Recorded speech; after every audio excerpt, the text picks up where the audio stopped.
And इसमें हमने discussion की थी about the principles of prokaryotic growth by inefficient से माइक्रो ऑर्गेनिज्म या बैक्टीरिया या प्रोकैरियोटिक सेल की अगर बात हम करें तो ये डिवाइड करते हैं। फिर हमने जनरेशन टाइम देखा था। जनरेशन टाइम होता क्या है, what is actually the generation time. इसके साथ साथ यूँ हुआ कि फिर हमने ये बाइंग एफिशिएंट के पॉइंट ऑफ व्यू से ये एक डायग्राम डिस्कस की। फिर हमने एक न्यूमेरिकल किया और न्यूमेरिकल करने के साथ साथ हमने कुछ, मेरा ख्याल है कि बायोफिल्म्स पे डिस्कशन स्टार्ट की थी। बायोफिल्म्स पे हम ऑलरेडी भी डिस्कशन कर चुके हैं कि how biofilms are important and how they made, और वहाँ पे हमने ये बात की थी कि biofilms are normally termed as the exopolysaccharide encased communities. और बायोफिल्म्स के केस में हम कहते हैं कि this is the multicellular association of the microorganisms around which there is the layer of the exopolysaccharide, and this exopolysaccharide layer is actually acting as a protective layer, and this protective layer will protect the microorganisms from the harsh conditions. So that's why we can say in the case of the biofilms microorganisms, they are more resistant to the harsh conditions. अब थोड़ा सा biofilms आज मज़ीद पढ़ेंगे। Normally biofilm में be observed in the growing in the running streams, natural environment के अंदर जब हम देखते हैं कि जहाँ पे पानी बह रहा है रनिंग स्ट्रीम पे, रनिंग स्ट्रीम की जो सरफेसेस होती हैं वो नॉर्मली वो स्लिपरी हो जाती हैं। For example if there is a running stream और जहाँ उसके साथ अगर रॉक्स हैं तो रॉक्स जो हैं वो हमें स्लिपरी फील होती हैं। This slipperiness of the rock is due to the formation of the biofilms, and we know that in the formation of biofilm exopolysaccharides are involved, slime and capsules play their role. So that's why due to these exopolysaccharides and the presence of the slime, this rock and the surfaces of the running stream, they are normally slimy in nature.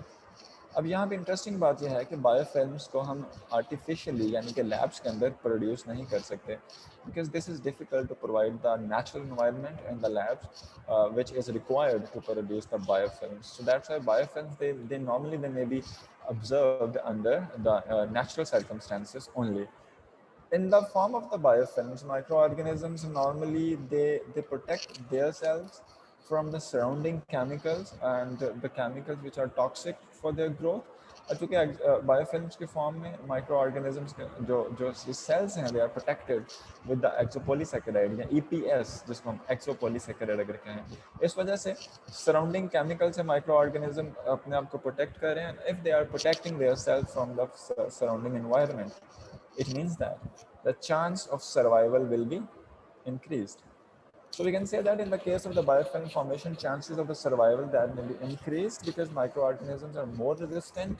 They may be able to bear more harsh conditions. They may be able to bear the more concentrations of the surrounding chemicals. इसके साथ साथ हम यूँ कह सकते हैं generally कि biofilms जो हैं they are actually the community. Biofilms are the communities. These are not the population. Do you know the difference between the population and community? Yes, Anyone? sir. Please, बताएं. सर पॉपुलेशन सेम स्पीशी है sir. Okay. जी sir, same लोग जब रह रहे हो. और community? लेकिन sir community जब सर डिफरेंट पॉपुलेशंस एक साथ रह रही हो सेम टाइम पर. बिल्कुल ठीक है. So biofilms, they are actually the community, and they are encased with the exopolysaccharide, and they may be observed in the natural circumstances. इसके अलावा कुछ अगर एग्जांपल मैं बात करूँ नेचुरल सर्कमस्टेंसेस में, तो घरों में किचन ड्रेन्स जो स्लाइमी गंक होता है किचन ड्रेन्स में, that is actually the biofilm. इसके अलावा scum in the toilet bowl, the yellowness of the toilet bowl, this is also the biofilms. Dental plaques, दांतों पे जो plaques बनते हैं yellow color के, this is also the biofilm. तो biofilm formation start कैसे होती है? Freely moving bacteria या freely floating bacteria जिनको हम planktonic bacteria कहते हैं, whenever the planktonic bacteria which are freely floating in the liquid environment, they used to attach with the surface. जब वो सरफेस के साथ अटैच होते हैं, अडेयर करते हैं अपने आप को, तो हुआ ऐसे. अगर मैं यहाँ पे कुछ ड्रॉ करने की कोशिश करूँ, अनफॉर्चुनेटली कुछ ड्राइंग ऑप्शंस चूँकि ऑन कैंपस क्लास ना होने की वजह से महदूद हैं. For example if this is the rock, मैं यहाँ पे इसके अंदर लिख देता हूँ रॉक, ठीक है. If this is the rock, इसके साथ साथ या ये कोई भी सॉलिड सरफेस है, ये टॉयलेट बाउल है या ये कोई भी किचन ड्रेन की सॉलिड सरफेस है, तो फ्रीली फ्लोटिंग या प्लैंक्टोनिक बैक्टीरिया आएंगे and they would attach their self with the surface, और अटैच वो बैक्टीरिया करेंगे which have ability to produce the slime layer, which have ability to produce the sticky layer. इसके साथ साथ फिर दूसरी इस लेयर के साथ दूसरे तीसरे, तो इससे हमारे पास मल्टीपल लेयर्स बनती चली जाएंगी, और इन लेयर्स के around then we they can have exopolysaccharide layer like this, ठीक है, इस तरह से। So these would be considered as the polysaccharide encased communities। और मज़े की बात यह है कि बायोफिल्म्स के फॉर्म में बहुत सारे माइक्रो ऑर्गेनिज्म, चूँकि ये मल्टी सेलुलर एसोसिएशन है, इसमें कुछ माइक्रो ऑर्गेनिज्म जो हैं वो लोअर लेयर्स में आ जाएंगे, कुछ अपर लेयर्स में, और microorganisms they communicate with one and each other in this association, they form the channels. इन जो माइक्रो ऑर्गेनिजम्स की जो लेयर बनती हैं, इन लेयर्स में ओपन चैनल्स बन जाते हैं। अब उन चैनल्स के थ्रू न्यूट्रिएंट्स ट्रांसफर हो रहे हैं from one layer to the other layer, और you can say that from the outer layer to the inner layer. इन्हीं चैनल्स के थ्रू फिर वेस्ट मटेरियल जो है वो एक्सक्रीट आउट किए जा रहे हैं। So we can say that in the form of the biofilms microorganisms they use to communicate. So this is a proper community communication in which they are communicating for the presence of the nutrients, they are communicating for the excretion of the waste materials. इसके साथ साथ अगर हम थोड़ी आगे बात करते हैं कि बायोफिल्म्स का हमारी as a human how we consider the biofilms. So normally biofilms are considered as an annoyance, they are considered unsightly annoyance because some diseases, most of the diseases in cases of the biofilms are responsible to cause a disease in a human, and it is considered that approximately 65% of the human diseases that is being caused by the biofilms. Biofilms में अब हमारे पास जो बड़ी common example आती हैं biofilms की वजह से जो हमारे पास प्रॉब्लम्स क्रिएट हो रहे हैं, उसमें सबसे इम्पोर्टेंट है tooth decay,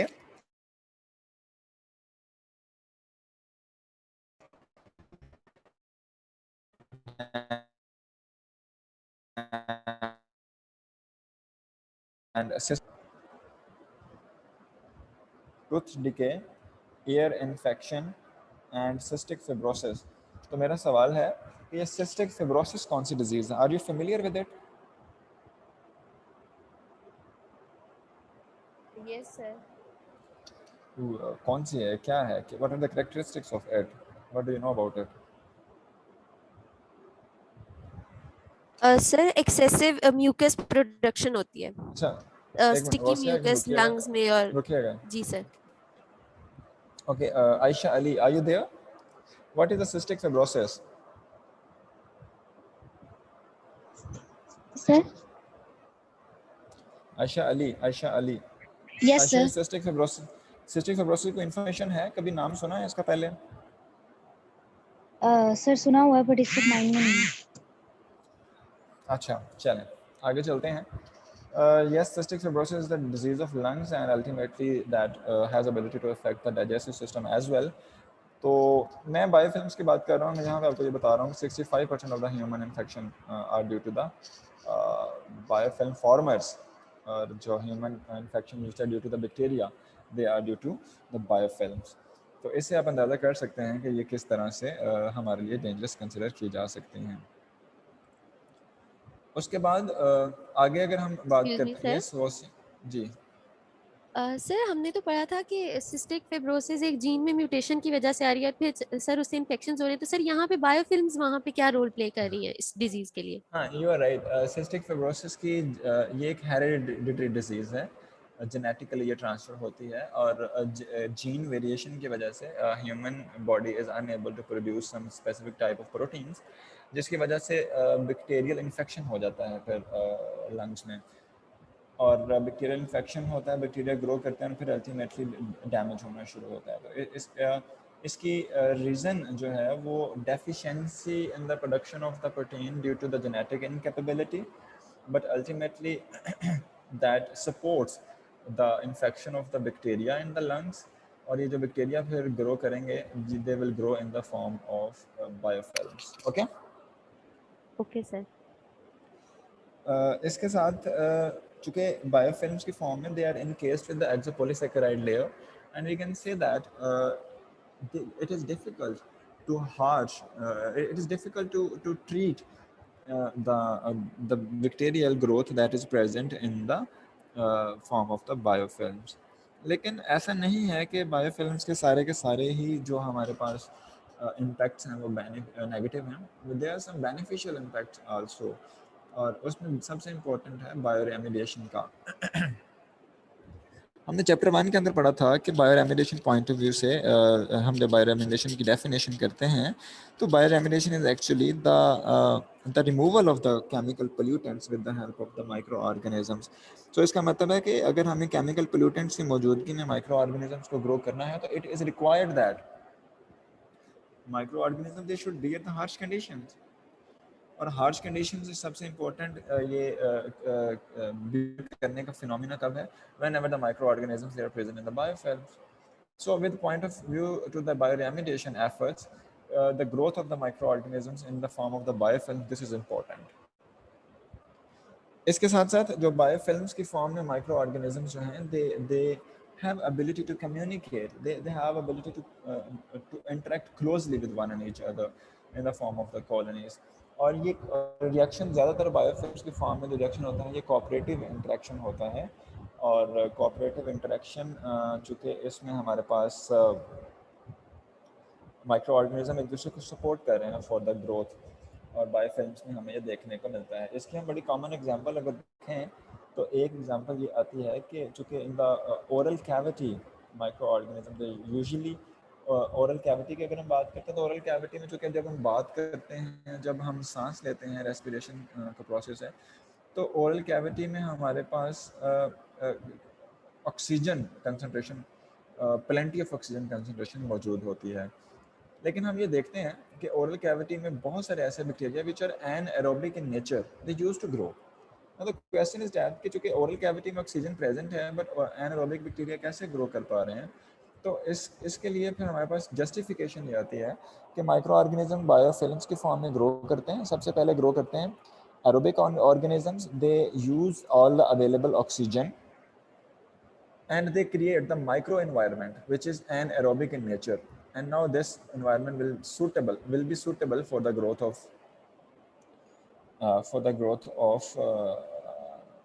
anaerobic organisms. So this is actually the example in which microorganisms they are interacting in a cooperative way with one and each other. They are actually supporting. पहले aerobic organism grow किया और फिर उसने anaerobic की growth के लिए environment को suitable किया. इसके साथ साथ हमारे पास जो दूसरी एग्जांपल हो सकती है वो हो सकती है metabolic waste of one species that can be considered as the nutrient for an other. For example क्योंकि we know that biofilm that is a community and in which there are multiple species they are growing.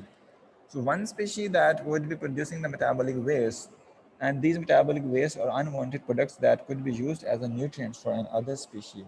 Okay? So these are the examples in which we can say that we are observing the positive cooperation and the cooperative interaction of the microorganisms in the form of the biofilms. Okay, up to this point, if you guys have any question, you may ask.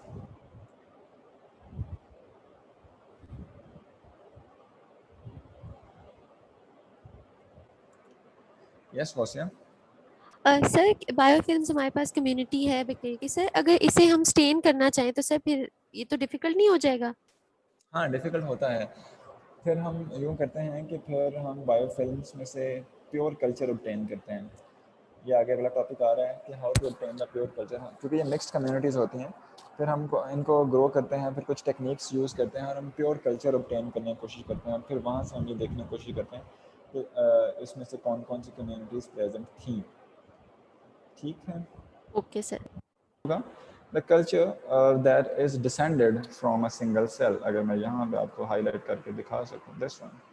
तो pure culture की माइक्रोबायोलॉजिकली importance क्या है, how important they are to obtain the pure culture and how we can obtain the pure culture actually.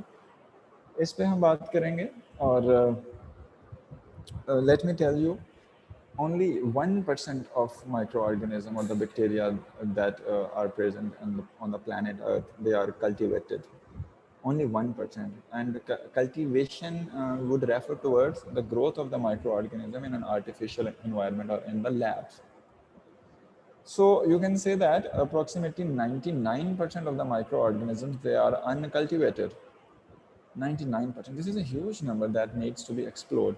So question is that why only 1% microorganisms are cultivated? And answer to this question is that we do not know the culture conditions of the microbes.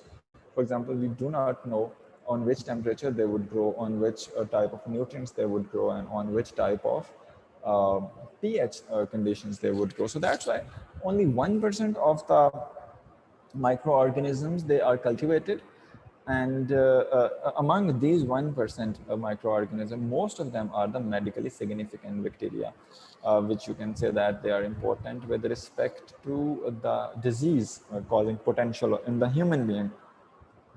So here I have to ask a question. What do you think? Why most of the medically significant bacteria, they are cultivated? Why most of the medically significant bacteria are cultivated? What do you think?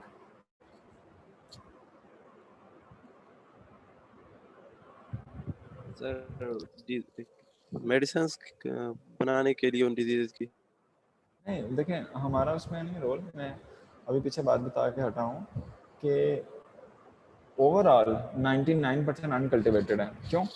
क्योंकि हमें उनकी conditions का ही नहीं पता किन conditions पे grow होना है। हम उन्हें लैब में ग्रो ही नहीं करवा सकते। अब जो 1% है उसमें ज़्यादातर पोर्शन जो है वो मेडिकली सिग्निफिकेंट बैक्टीरिया का। जो मेडिकली सिग्निफिकेंट बैक्टीरिया हैं ह्यूमन बीइंग के पॉइंट ऑफ व्यू से तकरीबन सारे के सारे ही कल्टिवेटेड हैं। हम उनको कल्टिवेट कर सकते हैं लैब में। तो मेरा सवाल यह है कि how is that possible to cultivate the most of the medically significant bacteria? इसमें क्या लॉजिक हो सकता है? सर इसमें वो भी हमने देखा था ना कि अगर हम नेगेटिव का देखें तो वो वाले बैक्टीरिया सिग्निफिकेंट थे मेडिकली, उनमें एग्रोपोलिसैकेराइड वगैरह। No no no no no. अच्छा, आप ये बात समझ, बायोलॉजिकल कंडीशंस को इजीली क्रिएट कर लेंगे लैब में या एक खास किस्म के एनवायरनमेंट में। Yes you are right. तो उधर वो क्योंकि जब ह्यूमंस में वो कॉज करते होंगे डिजीजेस सर, उन कंडीशंस को वो करना इजी होता होगा हमारे लिए शायद लैब में। Yes, with harsh respect conditions के मुकाबले। You guys are right. देखें क्वेश्चन ये है कि चूंकि बैक्टीरिया को आर्टिफिशियली कल्टीवेट करना बहुत मुश्किल है, और मुश्किल होने के हमारे पास सबसे बड़ी एग्जांपल ये नज़र आ रही है कि ओनली हम 1% को कल्टीवेट कर सकें, तक 99% अनकल्टिवेटेड है। लेकिन साथ ही मैं ये कहता हूँ कि जो मेडिकली सिग्निफिकेंट है उनमें से तकरीबन सारे कल्टीवेटेड हैं। अब इसमें रीज़न ये है कि कल्टीवेट ना कर पाने की वजह कि हमें कंडीशंस का नहीं पता, ग्रोथ कंडीशंस का। अब जो मेडिकली सिग्निफिकेंट है, we know the growth conditions for them because they used to grow in the human being. हमें अंदाज़ा है कि ह्यूमन बीइंग पे अगर वो ब्लड में ग्रो हो रहे हैं तो किस किस्म के न्यूट्रिएंट्स यूज़ कर रहे होंगे, स्किन पे ग्रो हो रहे हैं तो किस किस्म के न्यूट्रिएंट्स यूज़ कर रहे हैं, ह्यूमन में ग्रो हो रहे हैं तो डेफिनेटली 37 डिग्री सेंटीग्रेड पे ग्रो कर रहे होंगे, पीएच लेवल क्या होगा। तो we know approximately all the growth conditions. So that's why it is considered that most of the medically significant bacteria, they can be grown in the form of the pure cultures. अब जब हम bacteria को grow करने की बात करते हैं तो हमारे पास कुछ कंडीशंस, कुछ बेसिक रिक्वायरमेंट्स की बात आती है। For example one of them is the sterile instrument. भाई जब हमने बैक्टीरिया को ग्रो करना है, you know that bacteria are present everywhere in the soil, in the air, everywhere. अगर हमें specific for example E coli grow करना है, हमें इकोलाई ग्रो करना, इसका मतलब है कि हम अवॉइड करेंगे कि इसके साथ किसी और बैक्टीरिया की कंटेमिनेशन ना आए, तो हमें स्टेराइल इंस्ट्रूमेंट्स चाहिए होंगे। यानी कि अगर पेट्री पेड यूज़ करनी है तो वो स्टेराइल हो, प्रॉपर ऑटोक्लेव हो, अगर टेस्ट ट्यूब यूज़ करनी है तो वो भी प्रॉपर ऑटोक्लेव हो, यानी कि स्टेराइल इंस्ट्रूमेंट्स। दूसरा यह है कि we have to use the aseptic techniques and aseptic instruments. Aseptic technique से मतलब है कि हम कहीं पे भी ओपन एरिया में काम करना शुरू नहीं कर देंगे माइक्रोबायोलॉजिकल पॉइंट ऑफ व्यू से। We have to minimize and we have to reduce the chances of the contamination. So अगर आपने नीचे लैब में देखा हो तो हमारे पास लैमिनार हुड्स मौजूद हैं। हम लैमिनार हुड्स में काम करते हैं जिसमें हम ये मिनिमाइज करते हैं कंटामिनेशन के इश्यूज को. So we have to opt the aseptic techniques to grow the microorganism. इसके साथ साथ हम कल्चर मीडियम की बात करते हैं. Definitely that is most important because if bacteria has to grow artificially, we have to provide them the nutrients. And if the nutrients are not suitable, bacteria will not grow. So the combination of the nutrients of the bacteria for the bacteria actually that is termed as the culture medium. Culture कहते हैं bacteria की growth को और medium the combination of the nutrients. So the culture medium would refer towards the growth medium which is required to grow the microorganisms. ये मैं आपको कुछ general बातें बता के हटा. अब हम आगे मूव करते हैं अपने प्योर कल्चर फॉर्मेशन की तरफ. अच्छा, यहाँ पे मैं आपको एक टास्क देता हूँ. अगर आप अपने पास लिख लें तो ज़्यादा बेहतर होगा. हम स्टेप वाइज डिस्कस करेंगे. टास्क आपके पास ये है कि मैं आपको, अब चूँकि आप माइक्रोबायोलॉजी अगर आप पढ़ लेते हैं तो पढ़ने के बाद आप इस काबिल हो जाने चाहिए हैं कि आप कोई चीज़ आइसोलेट कर सकें. Unfortunately this semester is not on campus, so यहाँ पे मुझे नहीं पता कि आपकी कैपेबिलिटीज़ किस हद तक बेहतर हो सकेंगी. लेकिन still the task is you need to obtain the pure culture of E. coli from the soil sample. अगर एज ए माइक्रोबायोलॉजिस्ट मैं आपको ये टास्क देता हूँ कि you need to obtain the pure culture of E. coli from the soil sample. अब E. coli का जो सोर्स है ये ह्यूमन है. E. coli is present in the human gut.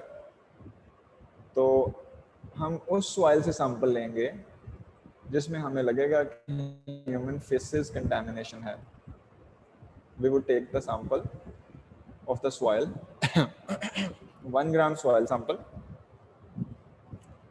We would dissolve this 1 gram soil into 10 ml or 5 ml autoclaved distilled water. अब ये distilled water है, लिया हमने, इसको ऑटोक्लेव किया, यानी कि अगर वाटर के अंदर कोई कंटेमिनेशन थी तो हमने उसको ऑटोक्लेव कर लिया. अब उस 1 ग्राम सॉइल लेके उस वाटर के अंदर डिसॉल्व कर ली, सोल्यूशन बना लिया. उसके बाद हमने किया है कि हमने पेट्री प्लेट बनाई है. पेट्री प्लेट के अंदर हमने एगर यानी कि कल्चर मीडियम प्रिपेयर किया है. कल्चर मीडियम की जब हम बात करते हैं तो there are a lot of types of the culture mediums. For example अगर मैं यहाँ पे लिख सकूँ कल्चर मीडियम से कुछ एग्जांपल्स लिख सकूँ यहाँ पे, तो हमारे पास जो कॉमनली लैब्स के अंदर यूज़ होते हैं न्यूट्रिएंट एगर, या मैं इसको लिख देता हूँ न्यूट्रिएंट मीडियम, लॉरिया ब्रांस्टेड या एलबी मीडियम भी हम इसको कहते हैं. ठीक है. अब इनकी आगे 2 टाइप्स होती हैं. एक हम कहते हैं ब्रॉथ और दूसरा हम कहते हैं agar. What is difference between broth and agar? Broth is the liquid medium, liquid, और जो एगर है दिस इज सॉलिड. गुड. अब अगर हम इसकी कंपोजिशन की बात करते हैं, न्यूट्रिएंट एगर की अगर कंपोजिशन की बात करते हैं, मैं तो यहाँ पे कंपोजिशन अगर लिखता हूँ तो हम इसमें नॉर्मली ऐड करते हैं, मैं जनरल कंपोजिशन लिख रहा हूँ, ऐड करते हैं पेप्टोन या ट्रिप्टोन. हम इसमें ऐड करेंगे बीफ एक्सट्रैक्ट या यीस्ट एक्सट्रैक्ट. ठीक है. या हम इसमें मज़ीद NaCl ऐड करेंगे फॉर द आयनिक बैलेंस. इसके साथ हम इसमें वाटर ऐड करेंगे. ठीक है. सो this is actually all of this 4. This is the combination of the nutrient broth. जब हम ये चीज़ें पानी में ऐड कर देंगे तो हमारे पास जो बनेगा कंपोजिशन हम उसको कहेंगे न्यूट्रिएंट ब्रॉथ. अब अगर हमें इसे पेट्री प्लेट में ऐड करना है तो हमें ये सॉलिड फॉर्म में, जेल फॉर्म में चाहिए. फिर हम इसके अंदर एक पाउडर ऐड करेंगे agar. This is the algal origin based powder. Algae से हम इसको लेते हैं. Whenever we would add this powder into this nutrient broth, what will it do? It will do it will actually polymerize. It will form the solid structure. ये इस broth को gel shape में या solid form में convert कर देगा. तो ultimately जो न्यूट्रिएंट के रिसोर्सेज हैं, ये बात याद रखिएगा, जो न्यूट्रिएंट के रिसोर्सेज हैं वो हैं ये पेप्टोन, बीफ एक्सट्रैक्ट, NaCl. यहाँ से बैक्टीरिया के लिए कार्बोहाइड्रेट्स अवेलेबल हैं, नाइट्रोजन रिसोर्सेज अवेलेबल हैं, विटामिन्स अवेलेबल हैं, अमीनो एसिड्स अवेलेबल हैं. बैक्टीरिया के लिए ये जो एगर है, ये जो पाउडर है, हमने एगर पाउडर ऐड किया है, इसकी कोई न्यूट्रिशनल वैल्यू नहीं है। क्यों? क्योंकि बैक्टीरिया जो हैं ये इस एगर को डिग्रेड या डिस्ट्रॉय नहीं कर सकते। Bacteria do not have the enzymatic machinery which is required to degrade the agar. लेकिन अगर हम बात करते हैं तो इसका मतलब क्या हुआ कि हम कह सकते हैं कि अगर हम एगर बनाएं या अगर हम ब्रॉथ बनाएं, दोनों की न्यूट्रिशनल वैल्यू में कोई डिफरेंस नहीं होगा, क्योंकि ये जो एगर पाउडर है इसकी अपनी न्यूट्रिशनल वैल्यू बैक्टीरिया के लिए कोई नहीं है। तो अभी तक हमने बात की थी 1 ग्राम सॉइल लेके उसको वाटर में डिज़ोल्व किया।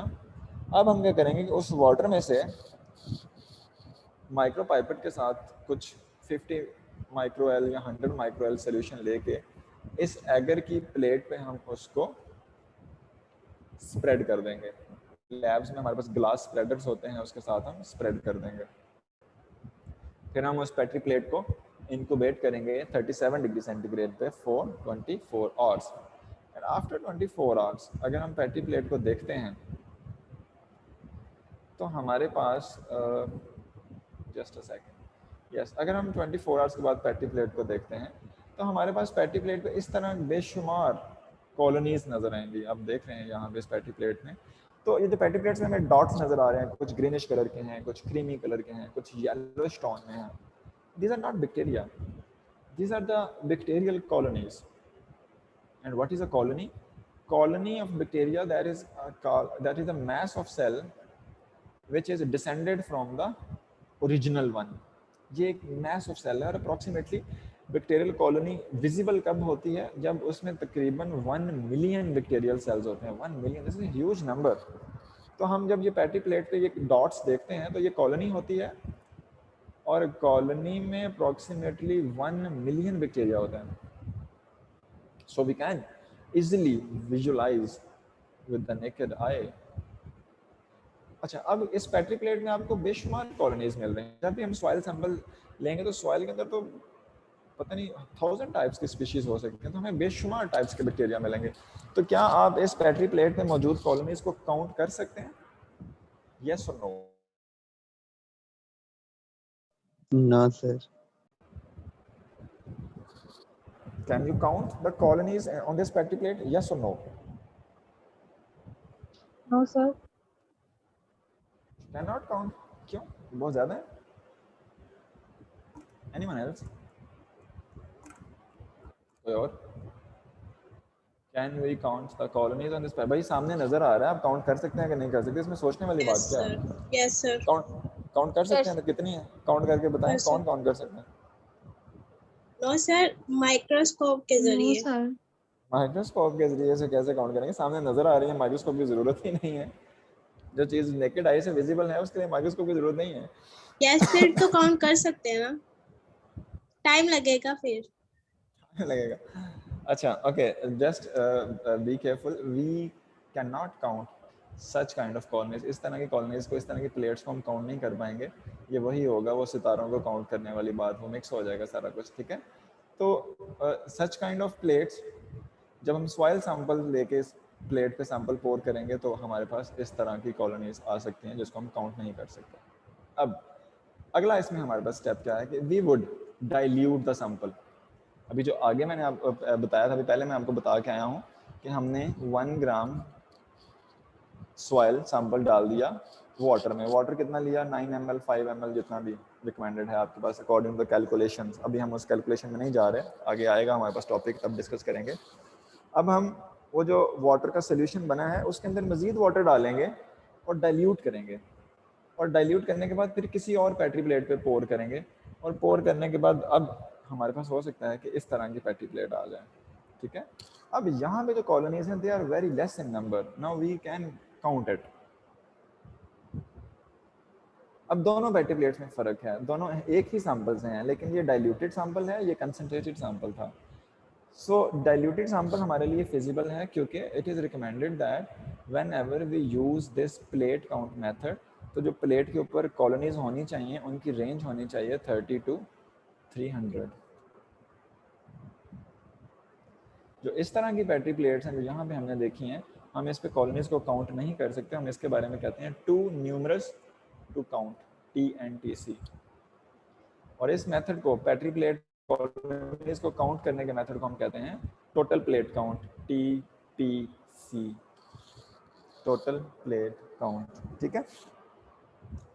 सो अगर हमारे पास किसी प्लेट पे 300 से ज़्यादा कॉलोनीज हों तो हम उसको रिलायबल कंसिडर नहीं करते, और अगर 30 से कम हों तो हम उसको भी रिलायबल कंसिडर नहीं करते।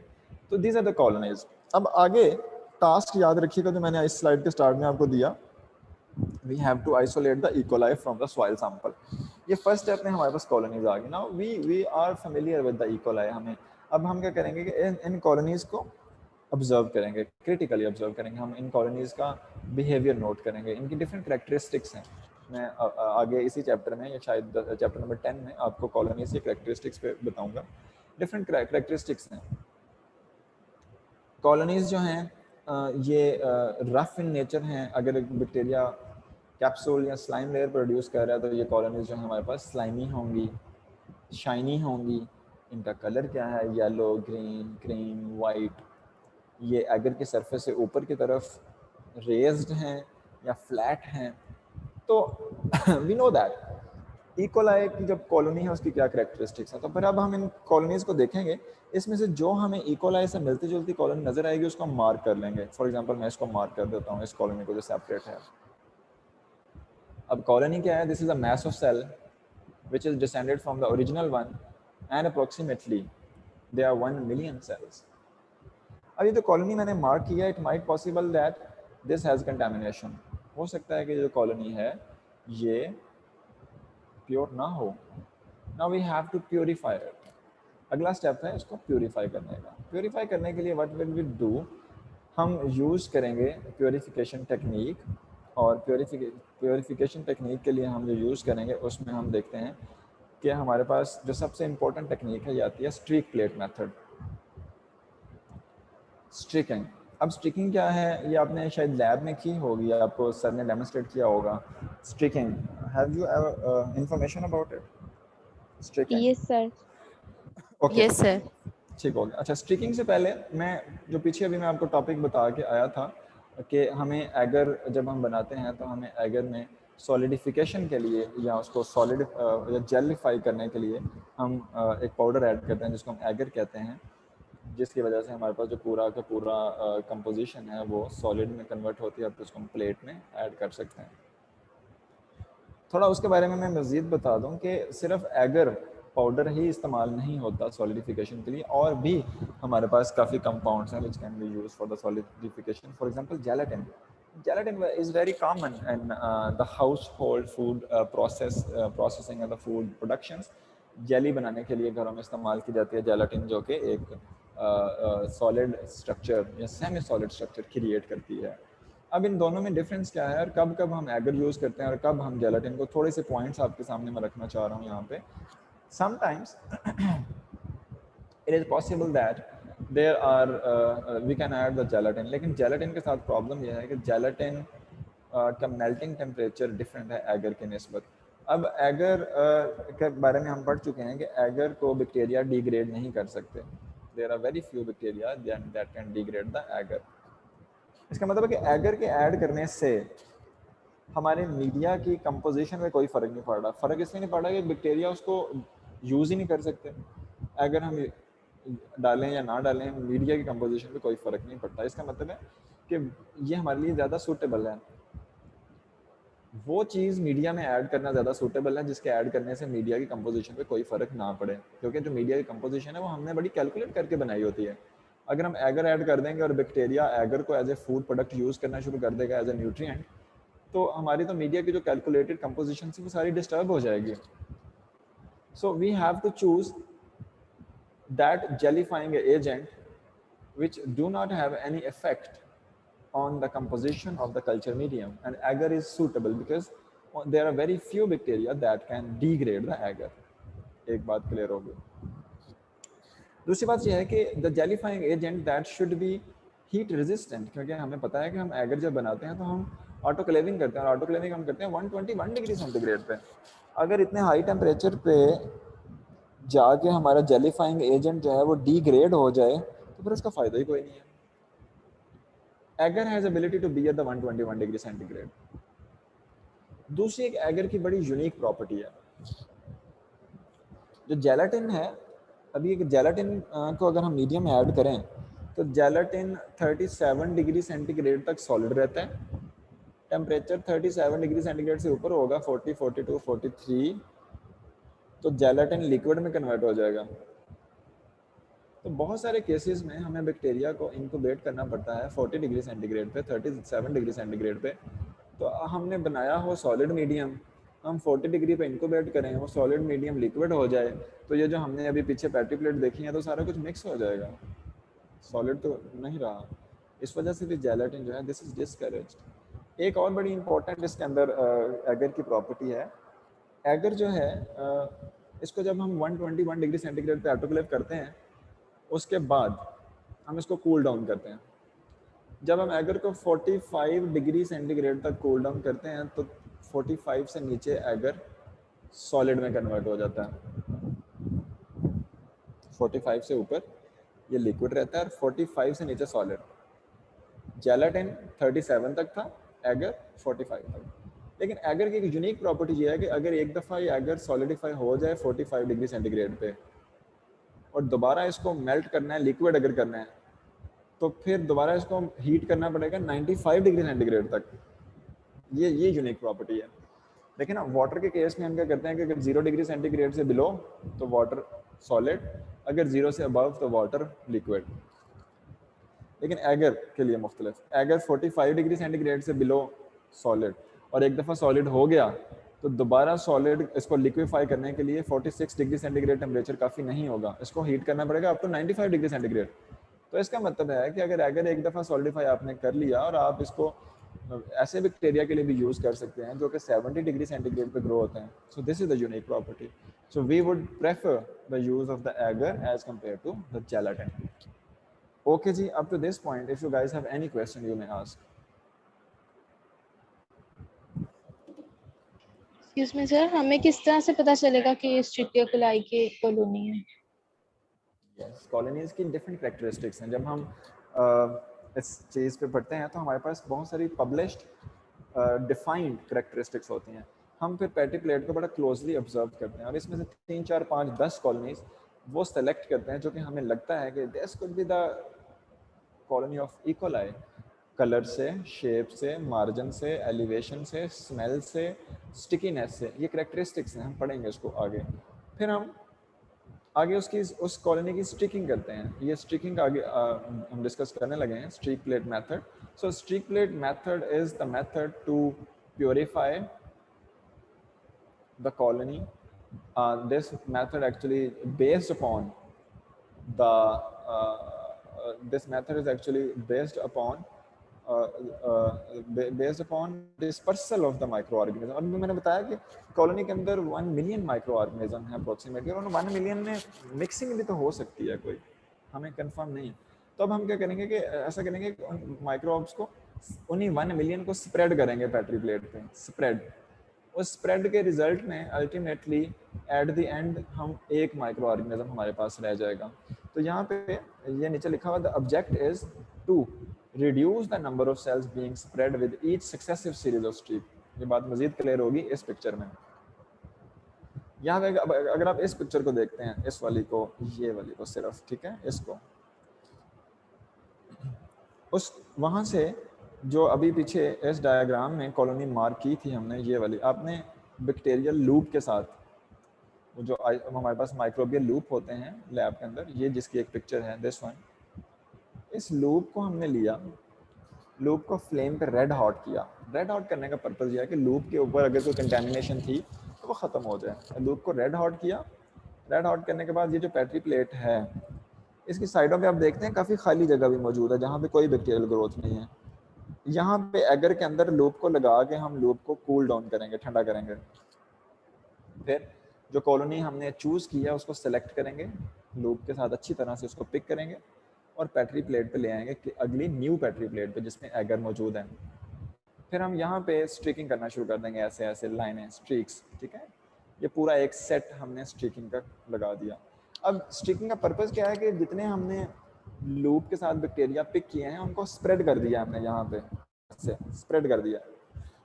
फिर हमने क्या किया कि लूप को फिर से रेड हॉट किया ताकि उसके ऊपर जो एक्सेसिव बैक्टीरिया थे वो किल हो जाएं। रेड हॉट किया, लूप लिया, पेट्री प्लेट की साइड पे लूप को कूल डाउन किया। कूल डाउन करने के बाद हमने दूसरा सेट ऑफ स्टिकिंग लगाया, ये वाला, जिस तरह से मजीद उन बैक्टीरिया को स्प्रेड कर दिया। फिर लूप को लिया, रेड हॉट किया और तीसरा सेट लगाया इस तरह से, ठीक है, लाइक दिस। अब यहाँ तक एंड तक आते आते we suppose that microorganism जो कि यहाँ से पहले नंबर से स्टार्ट हुआ है, यहाँ तक आते आते एंड तक ये इतना स्प्रेड हो चुके होंगे कि एंड तक हम एक्सपेक्ट करते हैं कि सिंगल बैक्टीरिया मौजूद हो सकता है। फिर हम इस प्लेट को इंक्यूबेट करेंगे 24 आवर्स के लिए, जो भी रिक्वायर्ड टेम्परेचर है उस पर, एंड आफ्टर दैट हम देखते हैं कि ये इस तरह हमारे पास ग्रोथ आती है। पहले सेट में चूँकि बैक्टीरिया काफ़ी कंसनट्रेटेड थे, हाई ग्रोथ, फिर ग्रोथ कम होती जाती है, एंड एट द एंड ये हमारे पास आइसोलेटेड सेपरेटेड कॉलोनीज नजर आती हैं। Now these colonies are the pure culture. क्यों?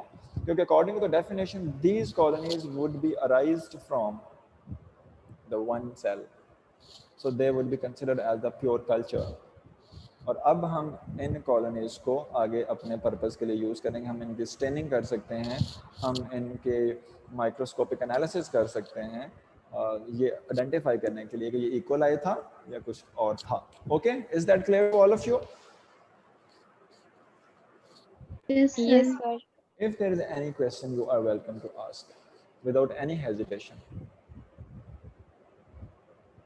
Sir, excuse me, sir. पूछें?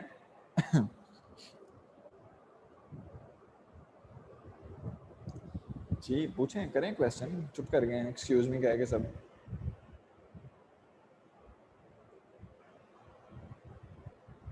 सर मेरा ये क्वेश्चन था कि अभी हमने पढ़ा है एगर वर्सेस जेलेटिन, तो Yes. मतलब और इसमें हमने सब कुछ पढ़ा है कि एगर बेस्ट होता है, तो सर जेलेटिन को यूज करने का मतलब उसका फिर क्या फंक्शन है, और उसको अगर यूज किया जाता है तो कहाँ पे किया जाता है, कैसे, क्या फायदे हैं? Good question. अभी तक हमने जो पढ़ा है, हमने जनरल पढ़ा है कि जब जनरल पढ़ रहे हैं कि जनरल जब हम काम करते हैं तो हम एगर को यूज़ करते हैं, उसके बेनिफिट्स हैं।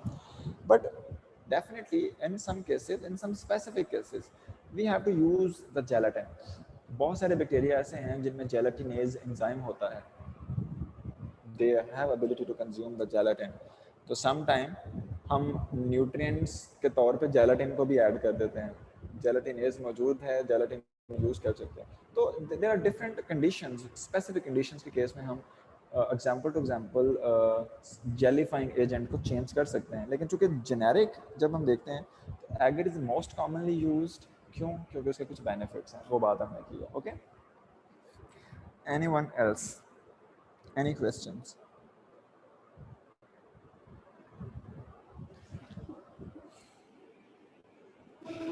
एक्सक्यूज मी सर, सर आपने कल्चर मीडियम का बताया था ना अभी, उससे पहले के बैक्टीरिया को हम ग्रो करने के लिए कल्चर मीडियम में मतलब उसे ग्रो करवाते, तो सर वो पेट्री डिश में कॉलोनीज हमारे पास आई हैं, तो टेस्ट ट्यूब में नहीं हम इसको ग्रो करवाते हैं?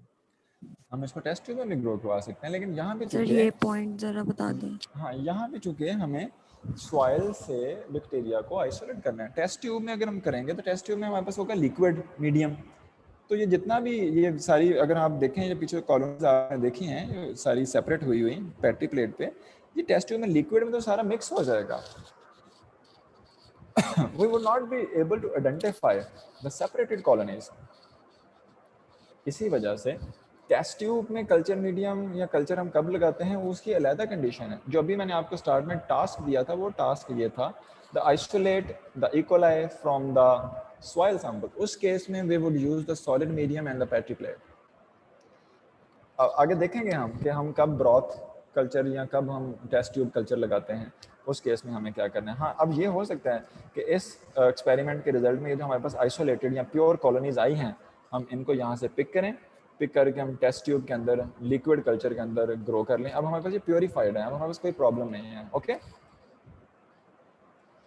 टेस्ट ट्यूब में हम इसको ग्रो करके हम टेस्ट ट्यूब को जी सर। प्रिजर्व करके रख सकते हैं रेफ्रिजरेटर में, या इवन उसको फ्रीज भी कर सकते हैं, ठीक है, तो वी कैन यूज इट. और any other question? Rosia, there is no single query even? जी सर क्लियर है. Okay, Rafia has raised the hand. जी सर, मेरा क्वेश्चन है कि जब हम पहले एक हमने कॉलोनी ली है, उसको स्टिकिंग की है पेट्री प्लेट पे, सर उसके बाद जब हम इसको स्टेरिलाइज कर रहे हैं इनोकुलेटिंग लोब के साथ, तो सर जब दोबारा हम स्टिकिंग करेंगे तो हम स्टेरिलाइजेशन का ये भी एक पर्पस देखते हैं ना कि जो बैक्टीरिया होते हैं वो किल हो जाते हैं, तो सर जब दोबारा से स्टिकिंग करेंगे तो उसके ऊपर क्या वो बैक्टीरिया की जो कॉलोनीज हैं उनकी बैक्टीरिया क्या रिमेन होंगे, तो वो जो स्टिकिंग कर रहे हैं एंड पे जाके फिर एक मतलब प्योर कॉलोनी हमारे पास आती है? रिमेन उसके, देखिए हमने रेड हॉट किया है लूप को, and we suppose that at that high temperature the bacteria that were attached with the loop, they would die. अब जो remain हो या ना हो, हमारा उसे कुछ लेना देना नहीं है, क्योंकि now they're dead, they would not be able to grow on the petri plate. तो हमारा पर्पस ये है कि ये फर्स्ट सेट ऑफ स्ट्रीक लगाने के बाद बैक्टीरियल कल्चर जितना भी था लूप पे, हमने उसको डिस्ट्रॉय कर दिया, और फिर हमने नया सेट जो लगाया है वो यहाँ से सिर्फ स्ट्रीक पिक करके लगाया, यहाँ से खींच के. अब अगर यहाँ पे देखें तो फर्स्ट सेट में स्टार्ट के पॉइंट्स में ज़्यादा कंसंट्रेशन होगी, एंड पे कंसंट्रेशन कम होगी, तो हमने उस कम कंसंट्रेशन को मज़ीद कम किया, यहाँ तक ले आए, फिर उसको हमने रेड हॉट किया और उसको मज़ीद नंबर ऑफ बैक्टीरिया रिड्यूस किए, और फिर यहाँ से हमने स्ट्रीक किया, ठीक है. तो आई डोंट थिंक सो कि उस रिमेन का हमारे लिए कोई इफेक्ट होगा. ओके सर इसमें जो हम स्ट्रिकिंग दोबारा करेंगे तो जो प्रीवियस है उसको थोड़ा सा लेके फिर आगे से स्टार्ट करेंगे? हाँ, प्रीवियस को टच करेंगे हम साथ. Okay sir. देखिए ना, इन सारी में टच किया हुआ हमने उसको. जी सर, जब हम स्ट्रिकिंग करते हैं तो क्या उसके कोई स्पेसिफिक पोजीशन पे रख के करते हैं या ऐसे प्लेट में? उसकी स्पेसिफिक पोजीशन नॉर्मली हम कंसीडर करते हैं, अगर लूप का 45 डिग्री का एंगल बनाते हैं हम प्लेट पे, ऐसे हाथ अगर प्लेट है सामने तो 45 डिग्रीज का हम एंगल बना के ऊपर से तो लूप के साथ हम कर रहे होते हैं, जिस तरह हम पेंसिल के साथ लिखते हैं एक पेज पे, उस तरह से. अगर हम बिल्कुल ऊपर से स्ट्रेट लूप कर देंगे तो loop will dig into the agar. हमने इसकी डिगिंग नहीं करनी, हमने उसकी सरफेस पे बस उसको ऐसे स्टिकिंग यानी कि लाइनें लगानी है, दैट्स इट. तो इसके अलावा हाँ, पैटी प्लेट को पकड़ना किस तरह से है, ये जब हम स्टार्ट में करते हैं तो काफ़ी कन्फ्यूजन्स होती हैं. पैटी प्लेट को सीधा पकड़ लें, टिल्टेड पकड़ लें, कोई फ़र्क नहीं पड़ता, क्योंकि मीडिया उसके अंदर सॉलिडिफाइड है, उसमें से कोई ऐसा नहीं होगा. लेकिन जब आप प्रोफेशनल होते जाएंगे, काम करना का इसमें करना आ जाएगा, तो फिर तो जनाब एक हाथ के साथ ही लिड पकड़ा होता है, एक हाथ उसी हाथ के साथ प्लेट है, दूसरे हाथ के साथ लूप है, तो उसको करके उधर. तो आई विश कि ये हमारे पास ऑन कैंपस होता और मैं आपको कभी लैब करवा रहा होता तो बड़ा मज़े का हम काम करते इस तरह के. Anyways, due to the pandemic there are very limited resources we have. कोई क्वेश्चन नहीं है तो आगे चलें.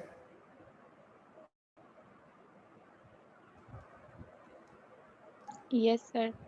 जी सर. सर ये जो हम अभी बात करें स्ट्रीकिंग की, तो सर हमने ये चीज़ पढ़ी कि इसकी डिफरेंट टेक्निक्स हैं, तो सर ये डिफरेंट टेक्निक्स की डिफरेंट सिग्निफिकेंस है कि, या जो हमने पढ़ा है कि ये चॉइस है इंसान की, करने वाले की, कि वो जिससे मर्जी कर ले, पर्पस सबका सेम है कि आइसोलेट करना है हमने? नहीं, हमने कौन सी टेक्निक्स पढ़ी हैं, हमने सिर्फ यही पढ़ा है कि streaking is the one of technique that is used to isolate. Sir हमने लैब में इसके डिफरेंट तरीके, एक तो सर ये आप बता रहे हैं, सर एक और. ओके. जी सर, मैं ये चीज़ करेंगे, अब बात पूरी करें जरा. दूसरा कौन सा पढ़ा आपने? सर एक हमने ये मेथड पढ़ा है, और एक सर जिसमें 2 पार्ट्स में डिवाइड करके हम करते हैं. बिल्कुल ठीक है. देखें यहाँ पे मैंने नीचे इसीलिए ये सेंटेंस लिखा हुआ है यहाँ पे. The object is to reduce the number of cells they are which are being spread. अब हम लिमिटेड रिसोर्सेज की वजह से ये देखें, एक पैटी प्लेट है, इसको हम पूरी पैटी प्लेट पे अगर स्टिकिंग कर देंगे लाइक हियर, तो हम बैक्टीरिया को बहुत ज़्यादा स्प्रेड कर रहे हैं, क्योंकि हमारे पास बहुत ज़्यादा एरिया मौजूद है. अब अगर दरमियान में हम इसको लाइन लगा के एक इधर कर लें, दूसरा स्ट्रेन इधर कर लें, तो हम एक प्लेट पे 2 स्ट्रेन्स को भी अकोमोडेट कर सकते हैं, ठीक है. तो इट कुड बी, लेकिन नॉर्मली हम करते हैं कि प्यूरिफिकेशन के पॉइंट ऑफ व्यू जब हम करते हैं तो हम फिर एक प्लेट पे एक स्ट्रेन ही रहने देते हैं, क्योंकि एक तो बच्चे सीख रहे होते हैं और दूसरा ये होता है कि प्लेट का एरिया बहुत ज़्यादा अवेलेबल होता है, तो जो नंबर ऑफ बैक्टीरिया होते हैं वो बहुत अच्छे तरीके से फाइन स्प्रेड हो जाते हैं। तो इस तरह की स्टिकिंग जो है ये भी की जा सकती है, इसमें कोई हर्ज नहीं है। लेकिन नॉर्मली इस तरह की स्टिकिंग हम तब करते हैं जब हमारे पास प्योर कल्चर आ जाता है, तो हम उसको प्रिजर्व करते हैं। तो हम यहाँ पे एक प्योर कल्चर को यहाँ पे ऐसे एक स्टिक लगा के, दूसरे को यहाँ पे स्टिक लगा के, तो एक प्लेट के अंदर 2 बैक्टीरिया को ही फ्रिज में प्रिजर्व कर लेते हैं। तो this could be for both purposes. Okay sir. अच्छा जी, अगला है the next topic that we are going to start today is Excuse me, sir. जी सर वो जो स्ट्रेकिंग मेथड आपने अभी बताया है उसमें सर वहाँ पे डायग्राम में लिखा था एगर कंटेनिंग सॉल्यूशन, मतलब जो स्ट्रेकिंग है वो क्या उसके ऊपर की थी? क्योंकि जो सर हमें लैब में कराए वो तो सिंपल प्लेट पे की थी, नीचे कोई सॉल्यूशन तो नहीं था। हाँ, वो उन्होंने आपको डेमोन्स्ट्रेशन दिया होगा, लेकिन सिर्फ प्लेट के ऊपर जो स्टिकिंग हम नहीं करेंगे ना whenever we are performing an experiment. यहाँ पे लिखा हुआ है एगर कंटेनिंग द न्यूट्रिएंट्स, तो हम बैक्टीरिया को ग्रो करने जा रहे हैं, तो डेफिनेटली हमें एक न्यूट्रिएंट कंटेनिंग लेयर स्प्रेड करनी पड़ेगी ना पैटी प्लेट के अंदर, जो कि हम अभी पीछे पढ़ के आए हैं कि हम एगर बनाएंगे, उसके अंदर एगर पाउडर ऐड करेंगे मीडियम में और वो सॉलिडिफाई हो जाएगा प्लेट में, तो वो ये लेयर है बेसिकली। और बैक्टीरिया इस लेयर में से न्यूट्रिएंट्स यूज़ करके तो ही ग्रो करेंगे। अगर हम सिंपल शीशे की प्लेट पे बैक्टीरिया की स्टिकिंग कर देंगे तो उसमें हमारे पास ग्रोथ नहीं आएगी। ठीक है, ओके जी सर। हाँ, तो वो आपको लैब डेमोन्स्ट्रेशन के पॉइंट ऑफ व्यू से उन्होंने कर दिया जी होगा, सर। ऐसे कर दिया होगा ताकि वो बनाया नहीं होगा अगर। अच्छा जी, इसके बाद अगला है the maintaining stock cultures, a culture that need to be stored। अब देखें, हमने यहाँ से स्टार्ट किया कि मैंने आपसे कहा कि the task is to isolate the E coli from the soil sample. आपने उसको लिया, वाटर में डिसॉल्व किया, आपने उसकी कॉलोनीज़ बनाई, कॉलोनी ली 24 आवर्स लगे इनक्यूबेशन में, फिर आपने स्टिकिंग की, फिर 24 आवर्स लगे इंक्यूबेशन में, यानी 2-3 दिन लग गए आपको। और फिर आपने उसके बाद स्टेनिंग की, ये कंफर्म किया कि ये कोलाई है कि नहीं है, या जो भी हमारे पास इसके एनालिसिस किए। अब प्योरीफिकेशन के बाद अब हमारे पास वो जो प्योरीफाई इकोलाई है हम उसको वेस्ट तो नहीं कर देंगे। Next is now to preserve. भाई जो इतने एफर्ट के बाद, इतने न्यूट्रिएंट्स यूज़ करने के बाद हमने बनाया है, प्योर कल्चर आ गया हमारे पास, हम उसको प्रिजर्व करेंगे ताकि जब हमें आगे अब इकोलाई की ज़रूरत पड़े तो हमें सारे इस प्रोसेस से ना गुजरना पड़े। हम वो जो प्रिजर्व हमने फ्रिज में रखा हुआ है उसमें से निकालें, उसको इस्तेमाल करें, दैट्स इट। तो प्रिजर्वेशन के लिए एक तो ये हो सकता है कि जो पैट्री प्लेट है ये वाली, हम इसी को एज सच 4 डिग्री सेंटीग्रेड पे फ्रिज में रख दें, लेकिन हम लॉन्ग पीरियड ऑफ टाइम के लिए नहीं रख सकते क्योंकि एगर जो है ये डिहाइड्रेट हो जाता है, इसमें से पानी जो है वो ख़त्म हो जाता है, तो फिर हमारे पास ये ख़त्म हो जाता है कल्चर सारा। दूसरा ये हो सकता है कि हम एक टेस्ट ट्यूब बनाएं ऐसे, उस टेस्ट ट्यूब के अंदर हम ब्रॉथ यानी कि न्यूट्रिएंट मीडियम ऐड करें और यहाँ से लूप के साथ ये प्योर कॉलोनीज लेके इस ब्रॉथ के अंदर ऐड कर दें। इस ब्रॉथ को 24 आवर्स के लिए इनको वेट करें, जब ग्रोथ आ जाए तो इस टेस्ट ट्यूब को उठा के रख दें 4 डिग्री सेंटीग्रेड पे, ये भी ठीक है। लेकिन अगर बहुत ज़्यादा टाइम के लिए हमने करना है तो हम बनाते हैं एगर स्लॉन्ट्स एक, दूसरा हम बनाते हैं ग्लिसरॉल स्टॉक्स, और तीसरा हम यूज़ करते हैं लाइफोलाइजेशन का प्रोसेस। आप में से मुझे कोई बता सकता है कि ये स्लॉन्ट्स क्या होते हैं? एगर स्लॉन्ट्स, किसी को कोई इन्फॉर्मेशन? स्लॉन्ट्स, ये स्लॉन्ट्स क्या होते हैं?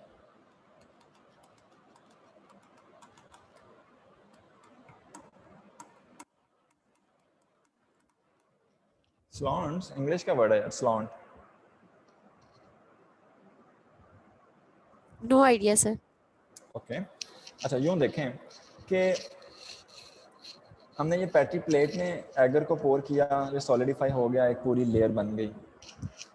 अगर हम यही एगर टेस्ट ट्यूब में पोर कर दें तो टेस्ट ट्यूब में भी तो ये सॉलिडिफाई जाके हो ही जाएगा, टेस्ट ट्यूब में भी एक लेयर बन जाएगी ऊपर, लेकिन वो बहुत छोटी लेयर होगी।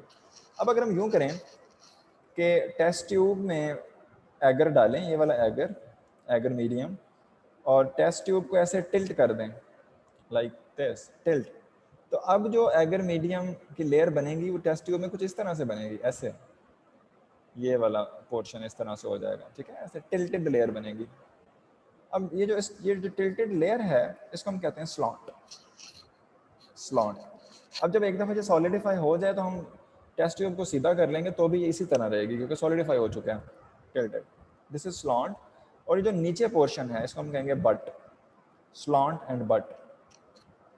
हमें करना क्या होता है कि जिन बैक्टीरिया को हमने प्रिजर्व करना होता है हम उनको लूप के साथ या किसी नीडल के साथ इस पैट्री प्लेट्स में से, यहाँ से इस पैट्री प्लेट से पिक करते हैं और इस स्लॉट के ऊपर थोड़ा सा स्ट्रीक कर देते हैं लाइक दिस, और बाद में इस ट्यूब को इनक्यूबेट करते हैं। जब ग्रोथ आ जाती है तो उठा के फ्रिज में रख देते हैं, दैट्स इट। स्लॉट पे करने का बेनिफिट ये है कि चूँकि स्लॉट पे ये सरफेस एरिया बहुत कम होता है, टेस्ट ट्यूब का ऊपर से मुंह बहुत छोटा है, सरफेस एरिया बहुत कम है, और यहाँ पे नीचे न्यूट्रिएंट्स की लेयर बहुत हैवी है एज़ कम्पेयर टू पैट्री प्लेट, तो ये हम ज़्यादा देर तक बैक्टीरिया को इसमें प्रिजर्व रख सकते हैं। डिहाइड्रेशन के चांसेस कम हैं, न्यूट्रिएंट्स की लेयर हैवी है और हम इसको ज़्यादा देर के लिए रख सकते हैं। दूसरा है ग्लिसरॉल स्टॉक्स।